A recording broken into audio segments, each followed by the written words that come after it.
Welcome to this explainer. Today, we're diving straight into the invisible engine that powers literally every successful business you interact with. We're talking about operations management. Think of it as the ultimate engine room that keeps the entire corporate world spinning. So picture this. You walk in your favorite coffee shop first thing in the morning. You order an iced caramel macchiato, and bam, within 2 minutes, it's right there in your hand. Perfectly sweet, ice cold, tasting exactly like the one you ordered last week. Now to you, that's just a great start to your Tuesday. But to the business, getting your exact order perfectly right in under 2 minutes, well, that isn't magic. It's an absolute masterclass in operations management. Behind that single cup of coffee is this incredibly complex web of supply chains, inventory tracking, barista training, the whole shebang. When all these pieces click together flawlessly, the business thrives. So today, we're pulling back the curtain on this hidden system. We'll be moving rapidly through 5 key areas: the engine of business, the 4 core pillars, frameworks for flawless execution, why operations matters, and finally, where this is all heading with Industry 4.0. Let's get into it.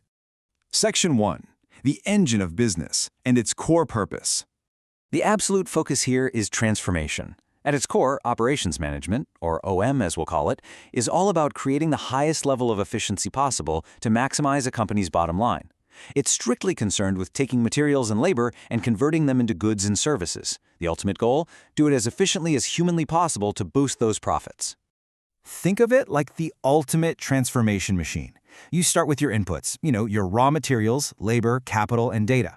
You feed all of that into the transformation process, which is exactly where OM works its magic. And out the other side, you get your outputs, those finished goods and services that you and I buy every single day. If you look at the big corporate picture, marketing brings in the customers, right? And finance manages the money. But operations, they're the ones who actually deliver on the promise. Without OM, marketing is just talking a big game, and finance, well, they wouldn't have any revenue to manage in the first place. Moving right along to Section 2, the 4 core pillars. These are the absolute foundation of OM.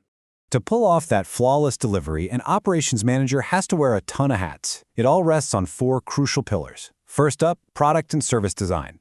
Before you manage operations, you have to know what you're actually making, ensuring it can be scaled up without losing quality. Second, process design and facility layout. This dictates exactly how the product is physically built. Third is supply chain and inventory management, the highly delicate art of sourcing materials without overstocking and tying up all your cash. And finally, number 4, quality control. Because honestly, a lightning-fast process is completely useless if it just churns out defective junk.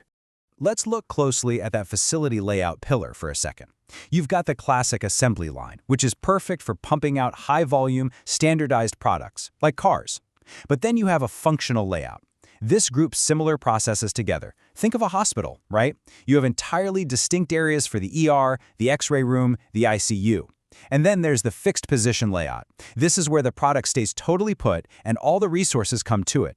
You see this with massive complex projects like building a skyscraper or a gigantic cruise ship.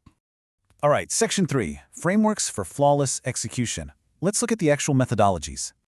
To actually manage all those complex pillars, the business world has cooked up some highly effective operating systems over the years. A huge one is lean manufacturing. Championed by Toyota, lean is utterly obsessed with eliminating waste from a process. They call this waste muda. In the lean framework, if a step doesn't add direct value to the final customer, it's waste, period. So you're relentlessly slashing things like overproduction, unnecessary transportation, or just sitting around waiting.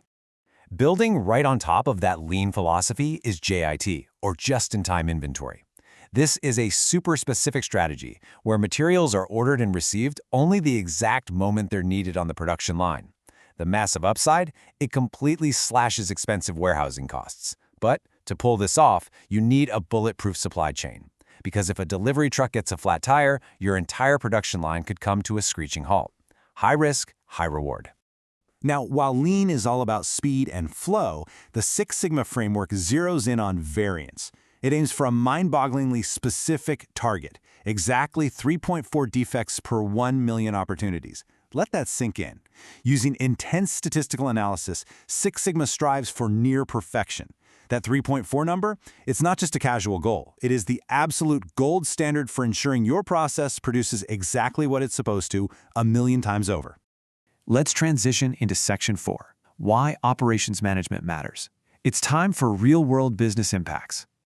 Make no mistake, these frameworks aren't just for dusty factory floors. They drive immediate bottom-line results. Flawless operations lower overhead and physically widen profit margins through hardcore cost reduction. They turbocharge customer satisfaction because, hey, we all love faster delivery and zero errors, right? Plus, it's a massive competitive advantage when you can literally out-deliver your rivals. And today, it's absolutely crucial for sustainability. Modern OM is leaning heavily into green operations to shrink carbon footprints and optimize energy use across the board. You see this play out in real time with retail titans like Amazon and Zara. I mean, they didn't conquer the globe on marketing vibes alone. They're winning and continue to win because their hidden operational logistics are just fundamentally faster, leaner, and cheaper than anybody else's. For them, operations management isn't just a department, it's their ultimate weapon. Which brings us to our final section, Part 5, the future, and the massive shift into Industry 4.0. So where is all this heading? Well, operations management is ditching the manual spreadsheets and leaping headfirst into a wildly advanced, data-driven ecosystem we call Industry 4.0. It's like a sci-fi movie come to life. We're talking warehouse robotics executing with extreme precision. We've got artificial intelligence crunching predictive analytics to forecast demand, literally allowing managers to tweak inventory before a shortage or surplus ever happens. And then there's the Internet of Things, or IoT. Imagine smart sensors on a piece of machinery instantly firing off an alert that a tiny gear is about to break, completely preventing massive, costly downtime. It is a total game changer. At the end of the day, operations management really is the unsung hero of corporate success. It takes these grand, abstract corporate visions and massive financial investments, and it actually anchors them into a physical, daily, repeatable reality. It's the silent engine keeping the promise alive. And that leaves us with a pretty heavy thought. We're living in an era where customer expectations are skyrocketing, right alongside increasingly volatile global supply chains. Mastering this stuff isn't just a nice-to-have anymore, it's a literal matter of survival. So, as our world gets faster and more unpredictable by the minute, ask yourself, is the operational engine behind your favorite businesses, or maybe even your own business, truly built to survive the pressure? Thanks so much for joining me for this explainer on the incredible world of operations management. Keep learning, keep optimizing, and I'll catch you next time.